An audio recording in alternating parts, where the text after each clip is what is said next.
నగరంలో సకాలంలో చెత్త సేకరణలో నిర్లక్ష్యం వహిస్తున్నారని, చెత్తను రోడ్లపైన వేసి కెనాల్లో ప్రజలు వేయాల్సిన పరిస్థితి దాపురించిందని వారు మండిపడ్డారు.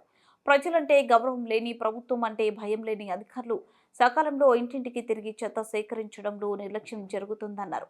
రాష్ట్ర ప్రభుత్వం జోక్యం చేసుకుని పారిశుద్ధ్యాన్ని మెరుగుపరిచి ప్రజల ఆరోగ్యాన్ని కాపాడాలని పట్టణ పౌర సంక్షేమ సంఘం నాయకులు ఎరగినేని పుల్లారెడ్డి, స్థానిక కాలనీల ప్రతినిధులు ఎస్ రమణగౌడ్, ఎస్ సుధాకర్ కోరారు.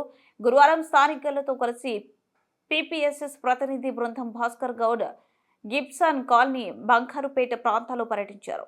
సందర్భంగా వారు మాట్లాడుతూ పర్యటనలో A Venkateswarlu, K Srinivasareddy, CV Varma, B Purushottam Reddy, Chiranjeevi, Pawan Kalyan fans ప్రతినిధి ఎన్ రాబర్ట్ పాల్గొన్నారు.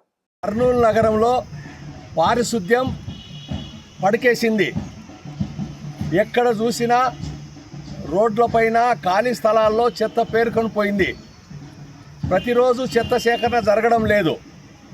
మేము ఒకటే మనవి చేస్తూ ఉన్నాం, మున్సిపల్ అధికారులకు ఎన్నిసార్లు చెప్పినా కొంతమంది అధికారులు ఆఫీసులకే పరిమితమైనారు. ప్రజలంటే గౌరవం లేదు, ప్రభుత్వం అంటే భయం లేదు. కాబట్టి రాష్ట్ర ప్రభుత్వము కర్నూలు పారిశుద్ధ్యం పైన జోక్యం చేసుకోవాలి. ప్రతిరోజు చెత్త సేకరించాలి. ఈ రకంగా చెత్త సేకరించలేకపోవడానికి కారణం ఏమంటే, గత ప్రభుత్వంలో ఉండేటువంటి కాంట్రాక్టరు డబ్బులు చెల్లించనందువలన రుణాలు ఇచ్చినటువంటి ఆర్థిక సంస్థలు 90 వాహనాలను సీల్ చేసినారు.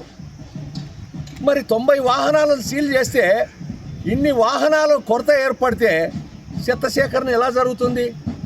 కాబట్టి చెత్త సేకరించేందుకు వాహనాల సంఖ్య పెంచాలి.